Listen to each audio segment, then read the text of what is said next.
Cette rencontre revêt d'une double importance. D'abord, elle permet de renforcer les capacités de nos experts nationaux dans le domaine des changements climatiques et particulièrement dans la préparation donc des contributions nationales déterminées. Mais en plus, elle va donner donc un appui, un élan important à la préparation des rapports nationaux sur les contributions nationales dans le cadre de la Convention des changements climatiques. Nous allons vers la 21e session de la conférence des parties à la Convention cadre des Nations Unies sur les changements climatiques. Et au sorti de la conférence de Lima en 2014, les pays ont convenu donc d'arracher un accord à Paris. Et pour ce faire, les pays devraient communiquer les contributions prévues déterminées au niveau national qui expriment les engagements que chaque pays devrait prendre. Il était donc important d'appuyer les pays africains qui en avaient besoin sur la préparation donc, de ces CPDN. C'est dans ce sens que l'Institut de la francophonie pour le développement durable, qui accompagne à chaque conférence des parties les pays francophones dans les négociations internationales sur le climat.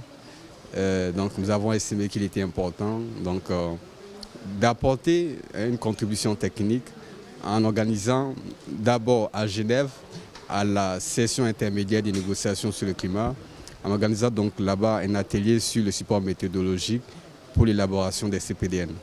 Et c'est donc à l'issue de cet atelier que les délégués des pays ont exprimé le besoin que les pays se concèdent dans le cadre d'ateliers régionaux afin de partager non seulement leur expérience sur la préparation de ces CPDN et de discuter des perspectives vers Paris. Il s'agit de quelque chose de nouveau que personne ne maîtrise parfaitement. Par exemple, l'année dernière, la discussion a été est-ce que ce processus d'élaboration devrait tenir compte d'une composante adaptation. Nous avons eu la conférence de Lima qui a donné des clarifications.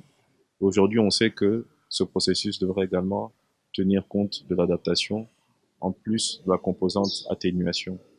Donc, je dirais que c'est un défi que les pays africains, les pays de la sous-région, de l'Afrique de l'Ouest, sont en train de relever. Les pays, en avançant vers Paris, effectivement, sont animés de cet objectif.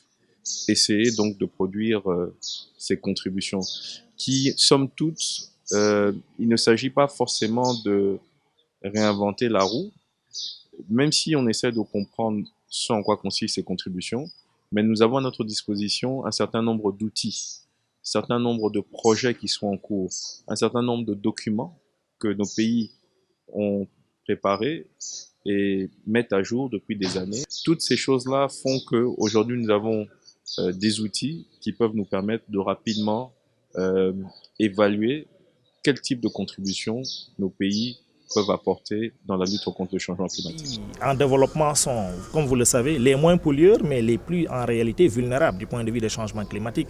Et donc il faut qu'il y ait un volet adaptation en réalité, pour voir comment prendre en charge des questions telles que l'érosion côtière, la dégradation des terres, la dégradation de la biodiversité marine et côtière. Donc ces questions seront également prises en charge en réalité dans les contributions. Il y a donc quand même un volet transversal qui est le volet renforcement de capacité. Il y a un volet assez intéressant, c'est le transfert de technologie. L'un des principaux enjeux de ces contributions, c'est le transfert technologique. Étant entendu aujourd'hui que la meilleure façon aujourd'hui de faire face au climat, c'est en fait d'avoir une énergie propre, avoir une industrie propre, c'est-à-dire une industrie moins polluante. Alors ça ne signifie pas qu'il faut arrêter de se développer, ça signifie qu'il faut disposer d'une technologie qui permette de produire de l'énergie propre, de l'énergie moins polluante. Il faudrait que les pays en développement, en particulier le Sénégal, puissent disposer de la technologie nécessaire pour pouvoir faire face à ces questions. On accompagne les pays depuis quelques années dans ce sens-là. Donc on s'est associé à l'IFDD pour cet atelier qui couvre également les CPDN afin de préparer les pays pour les prochaines négociations de cette année. Donc tout ce que nous pouvons faire, c'est de les accompagner D'ailleurs, c'est une organisation des États membres. Donc nous, on est là pour essayer de voir comment on peut accompagner l'effort des États membres pour que les représentants puissent valablement participer aux négociations et défendre les points de vue des États membres de la communauté. Ce qui est très intéressant, c'est le partage d'expérience. Hein, c'est apprendre comment la Côte d'Ivoire est en train de travailler, quels sont les problèmes auxquels est confrontée la Côte d'Ivoire. Donc c'est vraiment discuter ensemble. Vous avez fait face à un problème, moi aussi j'ai fait face à un problème. On en discute ensemble, on essaie de voir, avec bien sûr les experts qui sont là, internationaux, comment solutionner. Il faudrait que les contributions aient l'assentiment du politique. Et il ne faudrait pas donc rester sur l'aspect technique, parce que la mise en œuvre dépend du politique, puisque nous sommes tous engagés dans un même processus et nous courons tous vers un objectif de pouvoir donner nos contributions dans les délais requis, c'est-à-dire avant octobre 2015. Alors on peut dire que nous avons une certaine avancée, parce que déjà à notre niveau, nous avons déjà commencé tout ce qui est consultation, tout ce qui est information et sensibilisation pour impliquer effectivement tous les secteurs, toutes les parties prenantes. Et ensuite, nous avons aussi une certaine avancée parce que nous avons eu déjà le financement disponible et nous avons aussi l'appui technique disponible aussi pour prendre en compte toutes les questions, atténuation, adaptation et même les polluants à courte durée de vie.